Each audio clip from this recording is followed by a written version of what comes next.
Well, good morning, everyone, and welcome to another edition of Metro on the Move. If you can't see me, that's because the sun is probably just too bright. As you can see behind me, I got a great overlook heading out from the Lookout Hostel going northbound about 14 miles on the Appalachian Trail. It's going to be a beautiful day, as you can see, so let's keep moving.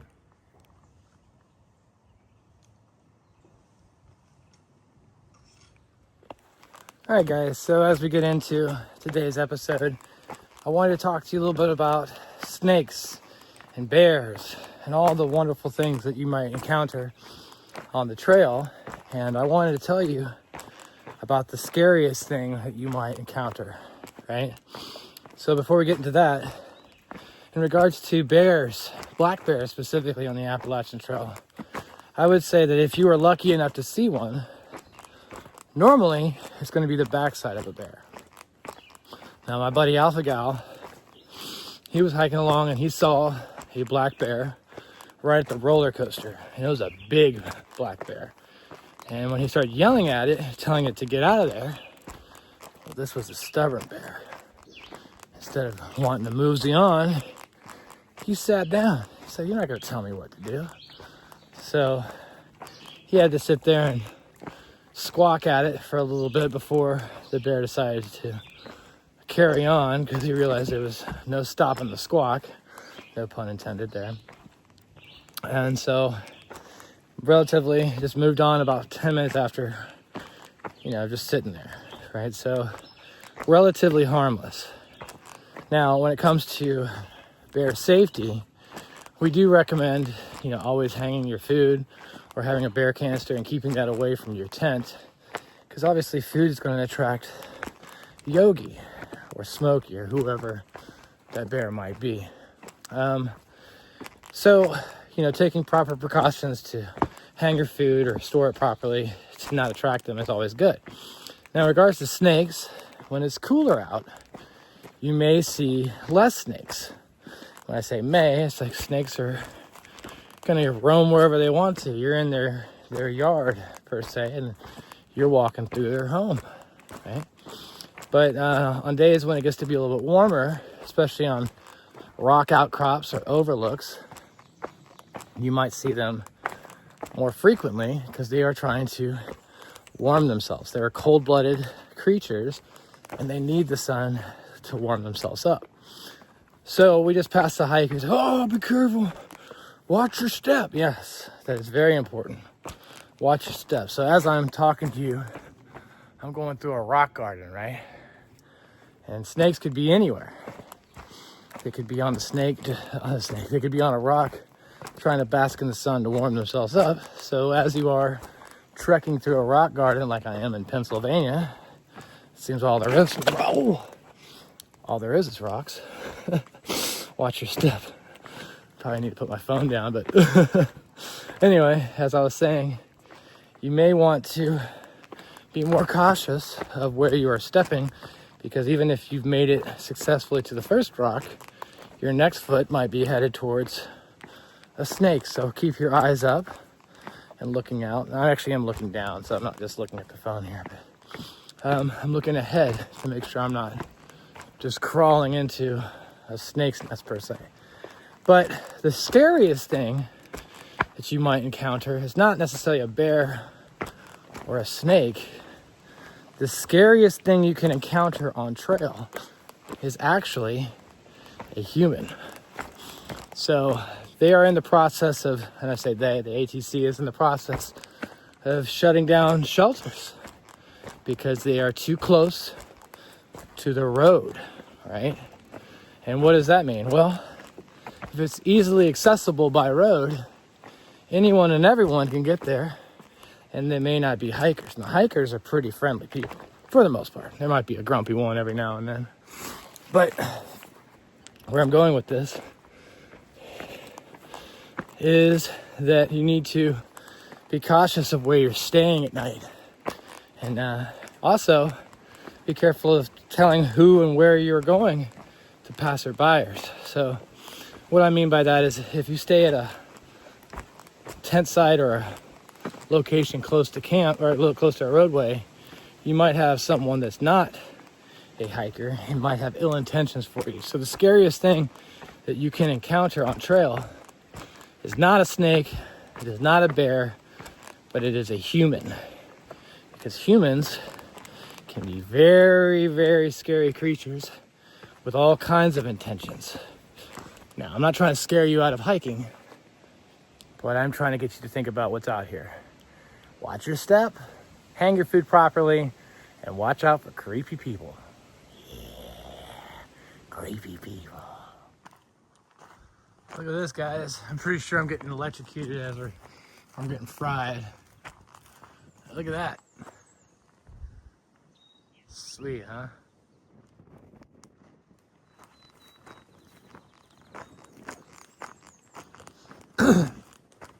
Hair is getting long. I don't know if you can see my shadow there, but look at my wings. Looks like a super mullet right now. Yeah, dude. Here's the view. Beautiful.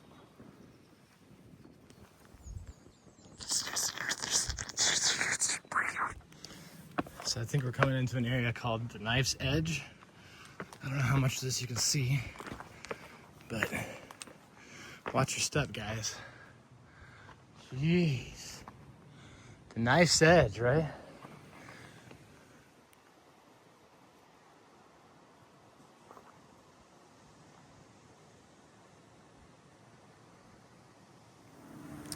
There's Alpha Gal hanging out here on the Knife's Edge. I think this is where we're at, right? Yeah.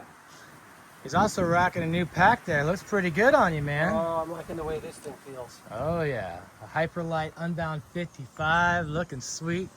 Out here on the Knife's Edge in Pennsylvania. Look down below, guys, though. They call it the Knife's Edge for a reason. Look at these rocks. Rocking out in Pennsylvania. All right, all right, all right. It's no joke, guys. The Knife's Edge, literally. Hope I don't drop my phone. That would suck. But yeah, as you can see, up here on the Knife's Edge.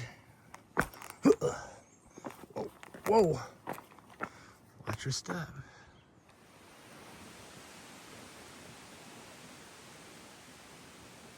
It's kind of steep. Look at this, dude. All of these rocks, it's ridiculous. It's crazy.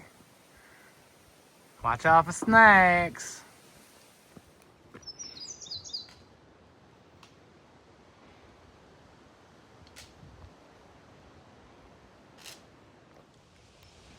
Bake oven knob. Interesting. Rocksylvania, man. I'm telling you, look at that. Never-ending sea of rocks. It just doesn't end. This rocks. All right, guys, we're at Bake Oven Knob. Nice little view here on a Sunday morning. I believe it's Sunday anyway. Nice view for days, guys. Check it out. All right. Snake. Little snake. A snake. Little snake. Watch out, snakes. Snaky little snake. All right, guys, you can see behind me, this is the Bake Oven Knob Shelter, one of the OG shelters out here in Pennsylvania, made out of real logs, but it's real tiny on the inside. There's a short on my channel if you're interested. Check it out. Well, guys, I'm sad to say this, but it looks like my trekking poles are starting to go downhill. Over the past couple weeks, they started slipping. Now, if you haven't been paying attention, that's fine, but I use the Black Diamond Carbon Alpine Cork trekking poles, and I've been using them since 2017, so 8 years. Now, that's a long time to be using trekking poles, and these poles have seen thousands of miles and have gone across the country to various different places and have seen all kinds of Vista views and have been on all kinds of adventures. It's been incredible. Now, unfortunately, things do wear out over time. Nothing lasts forever. As poetic as that might sound, they have not gone the duration of the entire thru hike. So what does that mean? Again, all of the gear items that I've been using have gotten some use out of them, especially over the course of the past 90 plus days of vigorous use going through a very treacherous trail. Now, when I say treacherous, I just mean it's not like your average hiking trail. This place is very rocky, and it's got a lot of areas where you might be putting some additional strain on the poles. However, these are also Black Diamond. Now, Black Diamond has a lifetime warranty, so I'll be reaching out to them to see if there's anything they can do for me. But not only have the poles started slipping around the locks, you can screw them down, and I'm going through that process of trying to do that. But the thing is, if you screw it down too much, then you won't be able to adjust them easily. And as you probably know, that's not fun when you have to screw or unscrew your poles, because if you're trying to condense them down, that can be an issue, especially if you're on trail and the screw is too tight or too soft. It's just gotten to that point where it's just starting to wear through on the pole itself. Now, I might be able to get a replacement for those poles in those areas, but at the same time, they stopped making this particular edition. Now, they have new edition out, but that's way more expensive. Also, I don't know if you can see this or not, but my tips, you see the silver one, you see the black, the tips have worn off. So not only are they slipping, but the tips have been wearing off of them. So why am I talking about trekking poles that are 8 years old? Again, when you purchase trekking poles, they have poles that you can purchase, not saying Black Diamond, but you can pick them up for $20, like Cascade Designs, I believe, or something like that. It makes a great trekking pole that you can pick up at Costco. A lot of people use those poles, and some poles cost $200-300 or more. It comes down to the weight, the locking mechanisms, the tips, the handles, and so forth. But I like to have the cork. The cork, I feel, don't give me blisters. And I also use the Black Diamond Deploy gloves. What's ironic is, this year, on this trip alone, I've gone through 2 sets of the screen tap gloves, and I've also gone through 2 sets of the Deploy gloves, so almost 4 sets of gloves. Now, I like these gloves a lot because they've got that micro grit on the outside, easy to wipe my nose. That's why I give people daps. Don't really give people handshakes, but the stitching on them is very thin, and if you take them on and off a lot, the stitching can pop and it leads to holes. So I've already got a new hole. I don't know if I can show you this or not, but I'll see if I can do that now. You might be able to see that. It's ripping through my gloves as well. Now, I love Black Diamond, and I would love to continue using their brand. So hopefully, when I reach out to them, they can maybe help me with a replacement of some sort. I would like to upgrade to the new Alpine carbon cork, or carbon Alpine cork trekking poles. They're really nice. Super light. I think they aren't white anymore. They're like a green color. I think I saw them at REI. But again, gear failure on trail will happen. And gear that used to last a thru hike may not last a full thru hike. But these are 8 years old. That's not really fair to say, oh, I bought a pair this year and they failed, but they last 8 years. So I guess the other side of looking at this video is saying Black Diamond makes quality products, because if they've lasted 8 years, and all of my trips, I should say all of them, but a good majority of the trips on the Appalachian Trail leading to this without failing, good on you, Black Diamond. I really like your products, and if you're watching this video, let's talk. I need some trekking poles. Help me out!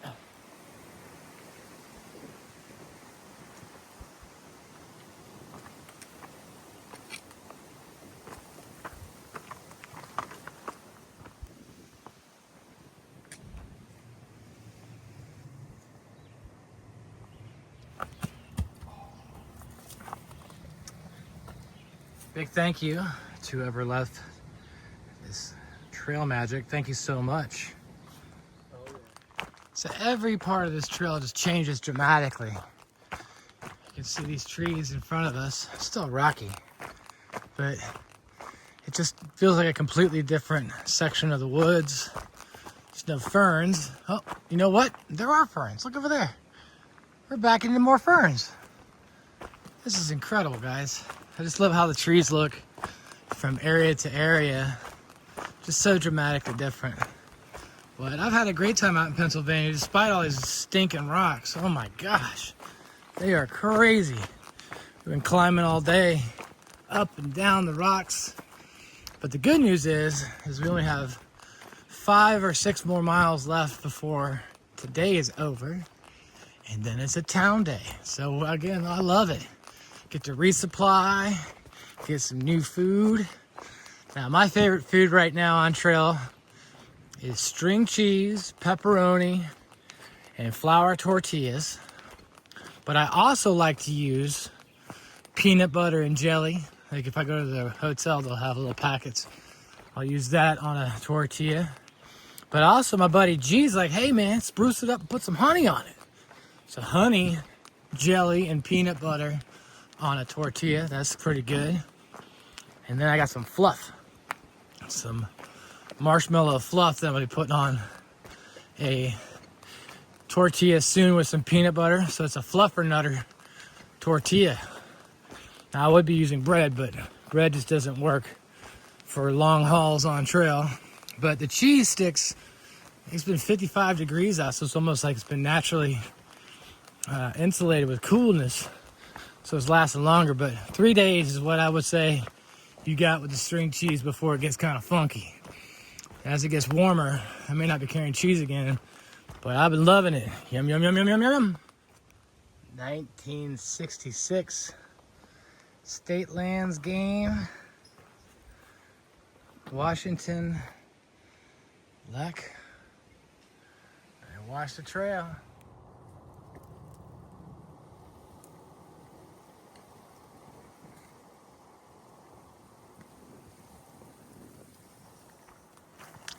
All right, guys, I don't know if you see in front of me, but there have been some changes on trail. That's right, my buddy Alpha Gal here has upgraded his backpack to the Hyperlite Mountain Gear Unbound 55-liter pack. Now, what I like to show you about this pack is that it's got stretchy outside, more so than the Southwest, but down below you got a secondary pouch where you can stuff things like your water filter or your CNOC water bladder. But on the sides, if you want to see just in first hand, what I really like about it is these pockets are huge. You can see it's got 2 bottles on each side, or one side's got 2 bottles. I've got a 1.5 liter in both sides, plus my cook system. So this pack is incredible, dude. In addition, you've got all these links, these daisy chains along the sides and on the bottom. So if you want to attach things, it's a lot easier to do that. And down below, you'll see that he's actually got another pouch there. That's where I put my trash. But he's got the 55 liter, I've got the 40. And I can only say good things about this pack so far. Now I've only carried mine now almost 300 miles. I carried the Southwest for 1,000 miles. So again, Hyperlite Mountain Gear makes strong, durable packs that go the duration. And if I was a betting man, this pack is gonna make it all the way to Katahdin. So you're gonna see more about this pack in the near future. The Unbound 55 liter from Hyperlite Mountain Gear, check it out. I mean, that's incredible, guys. Look at that. I'm gonna zoom out so you get a wide angle. Look at that. Beautiful view. Now, earlier we met a guy named Early. Early, if you're watching this, giving you a shout out. Early said that this is his favorite section. Going over the knife's edge, get all kinds of great views. And I'm telling you, it's pretty nice.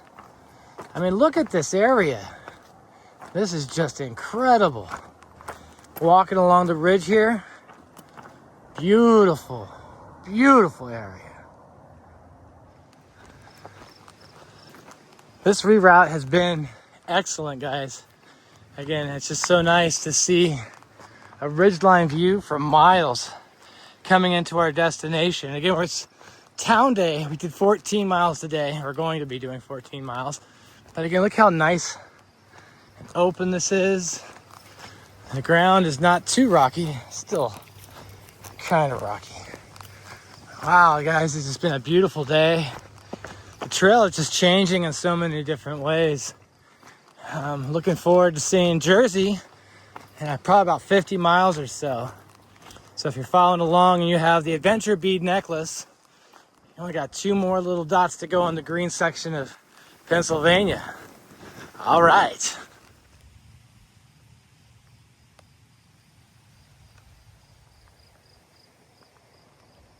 don't know. There was barbed wire in there that was like snagging people's clothing, and we finally. All right, guys, we came into the trailhead, Endless Mountain Hiking and Mayor. Nice to meet you guys doing trail magic. As you can see, that's going to be where we're heading tomorrow. Just hiking across this bridge. They're doing some maintenance, it looks like. But again, guys, it's giving you a perspective of the trail here we're at.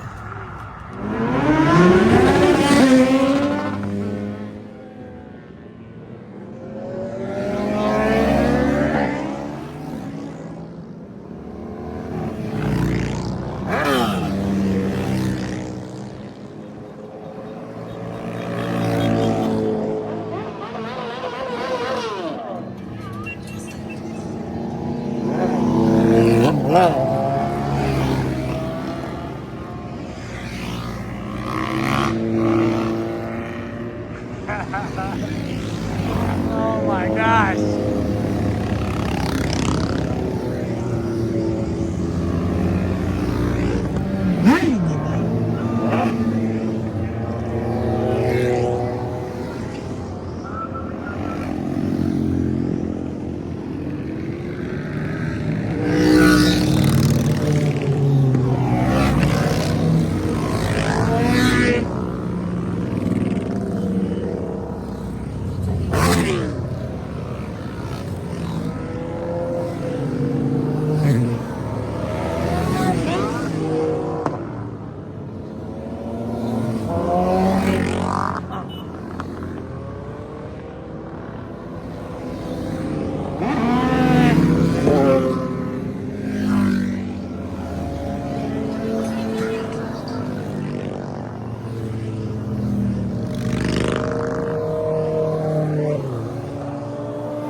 All right, guys, we are surprised yet again with trail magic. Micey Hikes has brought in pizza from the local pizzerias. It's going to be awesome. So hungry. Only did about 14 miles today, but hey, any day with pizza is a good day. So if you found any value in this video, please hit the like button, subscribe to my channel, and send your comments. I do respond. As always, thanks for watching, but until next time, let's keep moving.